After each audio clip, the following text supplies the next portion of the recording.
सलाम, नमस्कार, जोहार साथियों। 2024 का सेमीफाइनल 5 राज्यों में, जो कि 2024 लोकसभा चुनाव से पहले संपन्न हो चुके हैं और चुनाव परिणाम लगभग आप लोगों के सामने आ चुके हैं। इस परिणाम से निश्चित रूप से ये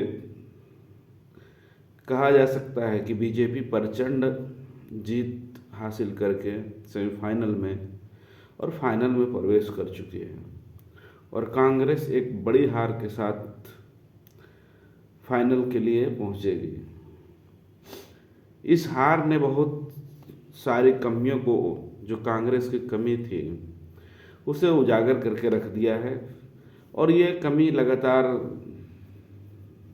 कुछ वर्षों से नहीं बल्कि एक दशक से देखने को मिल रही है, जो लगातार जारी है। कांग्रेस, जिस पर मुसलमानों की अटूट विश्वास है, मुसलमान अपना 100% कांग्रेस को देते आ रही है। एक सीट का मैं विशेष तौर पर बात कर लूँ जहाँ पर कांग्रेस ने जीत हासिल की है, तेलंगाना सीट। तेलंगाना जो राज्य था जहाँ पर जीत हासिल की है, उसमें पहले से ही मुसलमान बेहतर स्थिति में थी। वहाँ की सरकार, राज्य सरकार ने बहुत सारे लाभकारी योजनाएं, बहुत सारे जो फंड है मुसलमानों के लिए अलग से उसे रिलीज करती रही है। यहाँ तक कि मुसलमानों को भी आरक्षण मिल रही थी। उस सीट पर मुझे जहाँ तक लगता है कि मुसलमानों ने अपने साथ में बहुत बड़ा धोखा कर लिया है, खुद के साथ में। ये आने वाले समय में पता चल जाएगा और उसे मैं जीत भी नहीं मानता हूँ, क्योंकि वहाँ पे वो बीजेपी को हराने में सक्षम हुआ, ऐसा कोई बात नहीं। वहाँ पर भी बीजेपी का स्टैक रेट बेहतर था, पहले से बढ़िया खेला है, पहले से बढ़िया किया है। पहले 1 सीट था, अभी 9 से 10 सीट के करीब करीब उस दिखाई दे रहा है, मतलब वहाँ पर भी वो प्लस में है। तो ये तेलंगाना सीट का है, वहाँ पे ओवैसी की पार्टी 7 जीतती थी, जो कि केसीआर सरकार पर हमेशा दबाव बनाकर मुसलमानों के हितों में बहुत सारे काम को करते थे, जिसमें 1 सीट उसका भी कम होता दिखाई दे रहा है, क्योंकि 6 सीट तो कन्फर्म हो गया, 1 सीट पर लगातार फाइट जारी है। लेकिन उस सीट पर लग रहा है कि 1 सीट कम हो जाए, ऐसा लग रहा है। कुल मिलाकर तेलंगाना सीट कांग्रेस ने जरूर जीती है, लेकिन मुसलमानों ने हारा है, ये साबित होगा आने वाले समय में। बाकी बात कर लेते हैं मध्य प्रदेश चुनाव की। मध्य प्रदेश में जिस तरह से हवाएं बनाने के प्रयास कर रही थी कांग्रेस पार्टी, इसके जस्ट उल्टा परिणाम मिला है और बहुत जो बीजेपी की कमी थी उसको इन्होंने उसका फ़ायदा नहीं उठाने में नाकामयाब रहे, क्योंकि इसके संगठन में बहुत सारी कमी है और ये सिर्फ मुसलमानों के भरोसे लड़ती है चुनाव और मुसलमानों को टिकट भी नहीं देती है। पूरे मध्य प्रदेश में 230 विधानसभा सीट है, जिसमें 2 सीट मुसलमानों को दिया गया था, जबकि आबादी के हिसाब से ही जो जिस बात को कांग्रेस उठाते आ रही है, अगर उस हिसाब से भी अगर बात करें तो मुसलमानों को कम से कम वहाँ पर 15 सीट मिलनी चाहिए थी, लेकिन 2 सीट दिया। एक आतिफ करके कोई भोपाल से है, उन्होंने जीत भी हासिल की है 2 सीट में, 1 सीट मतलब 50% का रिजल्ट भी दिया है। लेकिन सब चीज़ के बावजूद इन सब का कोई लेना देना नहीं है, क्योंकि मुसलमान तो अपने हक अधिकार के लिए नहीं, अपने जान बचाने के लिए सिर्फ वोट करता है। वो कांग्रेस बीजेपी को हराने के लिए वोट करता है और बीजेपी को हराते हराते अपने आप अपना सब कुछ हार भी चुके हैं। तो मुसलमानों की तो बात ही करना, इस विषय पर चुनाव के राय पर बात करना बेकार की बात है, क्योंकि मुसलमान चुनाव के लिए नहीं बल्कि जान बचाने के लिए जी रहे हैं। क्योंकि कहा जाता है ना कि जिसके दिमाग अच्छा नहीं रहता है वो को परिस्थितियों को वो मुसीबत समझ लेता है, जैसा मुसलमान समझ लिए हैं। जिसका दिमाग स्थिर रहता है वो परिस्थितियों को चुनौती समझता है और जिसका दिमाग अच्छा रहता है वो परिस्थितियों को उसको भुनाने का प्रयास करता है, वहाँ पर बेहतर बन के निखरने का प्रयास करता है कि हमारे लिए ये विकल्प है। परिस्थितियों को ही वो अपना अवसर बना लेते हैं। तो मुसलमान तो सबसे ऊपर वाला में है, उसका दिमाग ही खराब है, वो अपना परिस्थिति को मुसीबत बनाकर उस पर जाती है। तो बात कर लेते हैं कि कांग्रेस हारा क्यों, हार के पीछे का कारण क्या है। क्योंकि ये थोड़ा सा लंबा वीडियो होगा, मैं आपसे अनुरोध करूँगा कि इसको आप देखें और समझने का प्रयास करें। पहला चीज़ तो हार में ईवीएम का दोष कांग्रेस नहीं दे सकती है, क्योंकि उसे एक तेलंगाना का सीट, इससे पहले कर्नाटक का सीट दे दिया गया है। अगर ईवीएम में अगर गड़बड़ी नहीं होती तो निश्चित ही मध्य प्रदेश का लोग विधानसभा सीट निकालना मुश्किल था। राजस्थान में जिस तरह से एक तरफा जीत हासिल की, वहाँ पर भी उस तरह से हासिल करना मुश्किल था, और बघेल कल छत्तीसगढ़ भी जीतना मुश्किल था। लेकिन ये कांग्रेस के लिए नहीं, क्योंकि कांग्रेस ने ईवीएम लाया है। तो चोरों के सरदार कभी चोर को चोर नहीं बोल सकता, क्योंकि वो खुद सरदार है। इसलिए वो इस बात को भी इग्नोर करके चलते हैं। और सबसे बड़ी हार कांग्रेस के साथ में ओबीसी वोटरों को नहीं जुड़ पाना, और इसका प्रमुख कारण है क्योंकि कांग्रेस के जो ब्राह्मण नेता हैं वो बीजेपी के ब्राह्मण नेताओं से कई गुना खतरनाक सब है। वो ओबीसी लीडरों को देखना ही पसंद नहीं करते हैं, ओबीसी को पसंद ही नहीं करते हैं। ये राहुल गांधी जो बकवास कर रहे थे ना, ओबीसी हम जनगणना कराएंगे, ये कराएंगे, सीट बंटवारे में भी देख ली 50% कहाँ सीट दिया है। सबसे ज़्यादा ब्राह्मण को सीट मिला है यूपी मध्य प्रदेश में। कमलनाथ खुद वही है, राजनाथ सिंह खुद वही है, ठीक है। कमलनाथ तो यहाँ तक वहाँ पर गड़बड़ी हुआ कि छोटे छोटे पार्टी आपने अलायंस बनाया कि इंडिया अलायंस बनाने के क्या फ़ायदा है जब आप उसका इस्तेमाल ही नहीं करोगे तो। लेकिन इतना ओवर कॉन्फिडेंस में कमलनाथ ने पार्टी को ले लिया था कि इसका इस्तेमाल ही करना नहीं चाहते थे। ऐसा लग रहा था कि इंडिया गठबंधन में जो नेता है उसको अगर ले लिया, उसको कुछ सीटें दे दी, तो फिर जो 24 में जो हम अपना दिखाएंगे कि नहीं मेरे बगैर कुछ नहीं हो सकता है, हम ही मेन फ्रेम में हैं, हम कांग्रेस ही सबसे बड़ा है, वो सब जो धौंस दिखाता वो दिखाने का नहीं बनता। इसलिए इन्होंने इन लोगों का इस्तेमाल नहीं किया। आप देख सकते हैं इंडिया गठबंधन बनाया, ना उद्धव ठाकरे को प्रचार प्रसार में बुलाया, ना नीतीश कुमार को लेके गए, ना तेजस्वी यादव को लेके गए। तेजस्वी यादव का वोटर अच्छा खासा मध्य प्रदेश में है, लेकर जाने की जरूरत नहीं समझा। लालू यादव को भी लेकर नहीं गए। सपा प्रमुख अखिलेश यादव जो कि वहाँ पर कुछ सीटों पर चुनाव लड़ रहे थे, क्योंकि पूर्व में वो कुछ सीटें जीती हुई है वहाँ पर, तो ऑब्जेक्ट सी बात है उन सीटों पर लड़ने की ख्वाहिश जाहिर करेंगे। और आप गठबंधन में हैं तो गठबंधन धर्म का पालन करते हुए अपने साथियों को सहयोगी बनाओगे या नहीं बनाओगे, मौका दोगे या नहीं दोगे। ये सबसे बड़ा मिस्टेक रहा, क्योंकि अखिलेश वकीलेश बोल के कमलनाथ ने बोल दिया उन लोगों को क्या सीट देंगे, जबकि एक बार मीटिंग भी किया अखिलेश यादव के साथ में, और उस मीटिंग के बाद भी अखिलेश यादव को जब सीट की बारी आई तो सीट नहीं दिया। परिणाम क्या हुआ कि ओबीसी वोटर जुटे ही नहीं, क्योंकि ओबीसी का कोई प्रचारक नहीं पहुँचे, ओबीसी की तरफ से कोई भी उसके पास वोट मांगने के लिए नहीं किया। आप सिर्फ ओबीसी करने से नहीं होता है ना, आपको तो ओबीसी का फेस भी दिखाना पड़ेगा। और कांग्रेस इस चीज़ में नाकाम रहा। जितने भी लीडर उसके वहाँ पर है, कोई भी ओबीसी फेस बड़ा फेस नहीं है जिसको वो आगे करके इस तरह से ओबीसी के वोट को हासिल कर सके। और नतीजा यही हुआ, मुसलमान के भरोसे सबसे बुड़बक कौम, मारा दबा के वोट, फिर भी परिणाम जैसे के तैसा। तो ओबीसी को आप अपने तरफ करने में नाकाम रहे, जितना एससी वोटर को करने में नाकाम रहे खड़गे साहब के रहते हुए। एसटी वोटर जो है वो बीजेपी के तरफ दबा के वोट दिया है। मैं एससी इलाके का कुछ परिणाम को देख रहा था कि जहाँ पर एससी एसटी का प्रभुत्व है उस सीट में बहुत ज़्यादा प्रभाव है, वैसे सीट भी और बीजेपी आसानी से निकाल कर लेकर चली गई।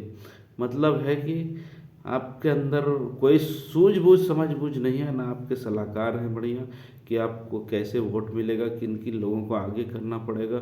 कमलनाथ इतने ओवर कॉन्फिडेंस थे, उन्हें लग रहा था कि मामा का कार्यकाल 18 साल से चल रहा है, तो उसके विपक्ष में उसका जो एक बनता है कि नहीं, सत्ता पक्ष के विरोध में हवा है, उसी हवा में निकल जाएंगे।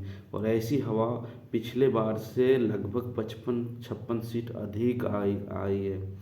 ये तो हम देख कर सबको ताज्जुब हो रहा है कि इतना अधिक सीट इस तरह से पोजीशन में, जहाँ ऐसा लग रहा था चुनाव के पहले कुछ यूट्यूबर, क्योंकि दो तरह के मीडिया हो गए, इस पर मैं विशेष वीडियो बनाऊंगा।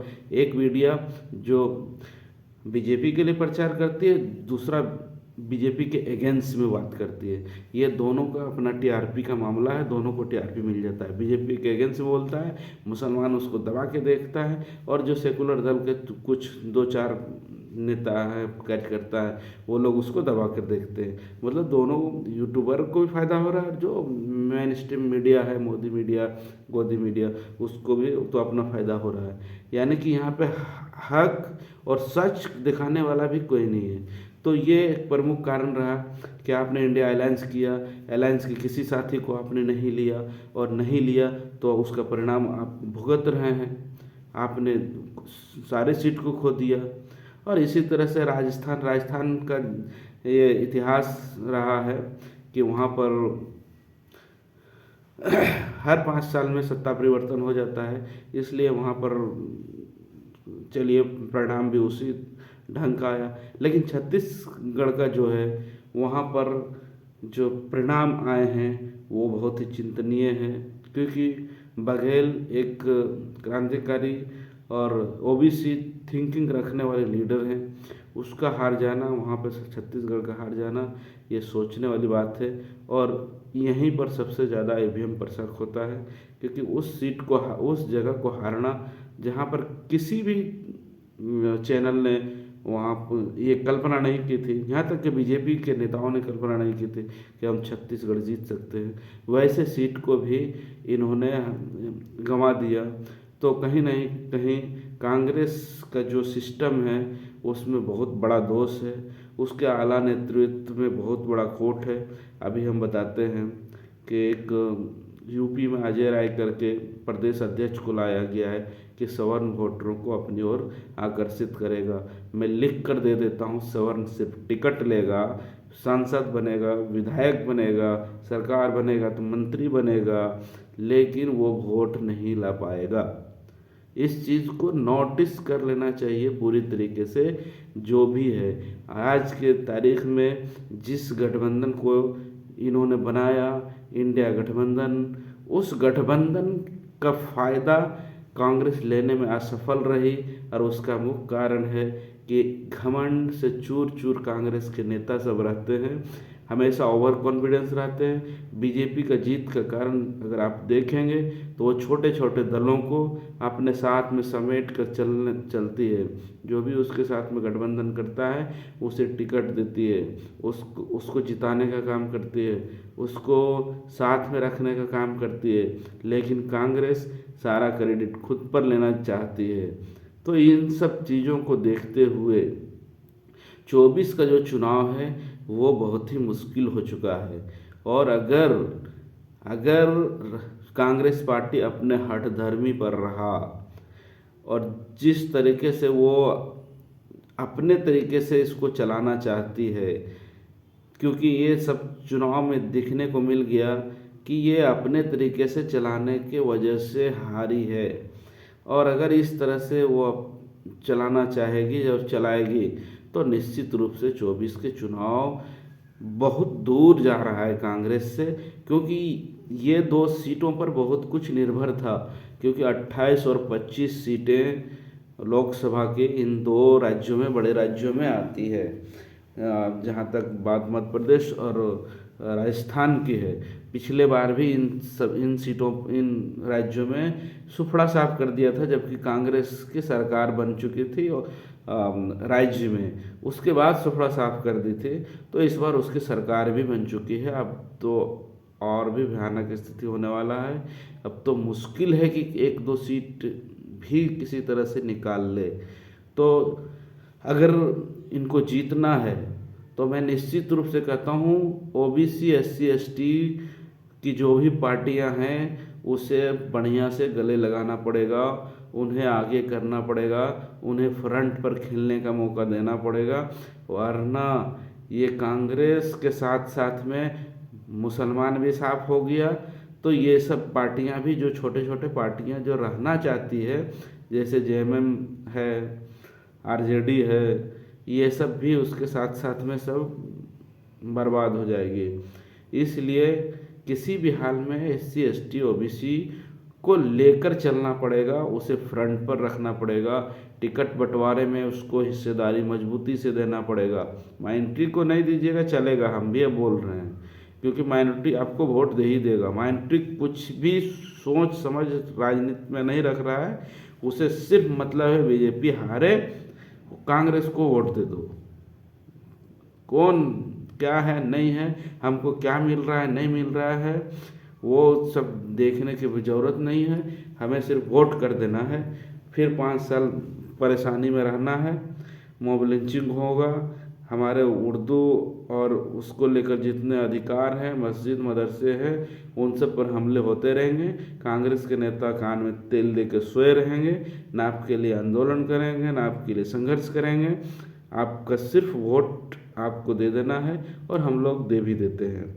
तो ये मुसलमानों के बारे में नहीं सोचना है, लेकिन हमसे ज़्यादा, मुसलमानों से ज़्यादा जागरूक SC समुदाय के लोग हो गए, वो अपने लोगों को ढूंढते हैं। वो ST वाले हो गए, वो अपने लोगों को ढूंढते हैं कि हमारे लोग ऊपर पहुंच रहे हैं कि नहीं, हमारे किसी लीडर को आगे बढ़ा रहे हैं, अगर बढ़ा रहे हैं तो हम उसे वोट करेंगे। और यही सब को देखते हुए चुनाव में, 24 के चुनाव में, क्योंकि अब 24 से पहले के चुनाव में आकलन करने और आंकने का कोई जरिया भी नहीं बचा है। ये एक लास्ट जरिया होता है जो नवंबर दिसंबर में हर साल, हर 5 साल में चुनाव आते हैं और केंद्र में जाने का रास्ता खोलता है, दरवाज़ा खोलता है। ये अब ख़त्म हो चुका है। अब सोच विचार इंडिया गठबंधन, मैं तो एक चीज़ कहता हूँ कि कांग्रेस के बगैर एक गठबंधन बनना चाहिए जिसमें SC ST OBC और माइनॉरिटी के जितने लोग हैं वो सम्मिलित हो जाएं। एक बार कांग्रेस को आंख दिखा दिए, जिंदगी भर कांग्रेस के जो सवर्ण नेता है जो चिल्ला चिल्ला के अल बल बकते हैं, वो सीधा रास्ता निकल लेंगे और सीधा रास्ता उसका वही है, बीजेपी में चले जाएंगे और सारा तकलीफ दूर हो जाएगा। क्योंकि वो हमेशा हमारे लोगों को बेवकूफ़ बनाकर खेलते खेलते रहते हैं। लक्ष्य उनका अपना है, मिशन उसका अपना है। इसलिए SC ST OBC के जो भी नेतृत्व है कर रहे हैं, मुसलमानों को चाहिए, मैं ये बोल रहा हूँ कि SC ST OBC के जो नेतृत्व कर पार्टी है उसके साथ में मिलकर जाएं। क्योंकि स्वर्ण समाज की जो पार्टियां हैं उसके पास स्वर्ण समाज का वोट नहीं बचा है, न वो जब मार भी पड़ेगा तो वो बचाने के लिए नहीं आएगा, क्योंकि उसकी आबादी भी नहीं है, वो ठग के वोट लेता है। इन लोगों के साथ में रहोगे तो जान भी बचेगा, कुछ पद भी मिलेगा, सम्मान भी मिलेगा और कुछ विधायक भी बढ़ेंगे।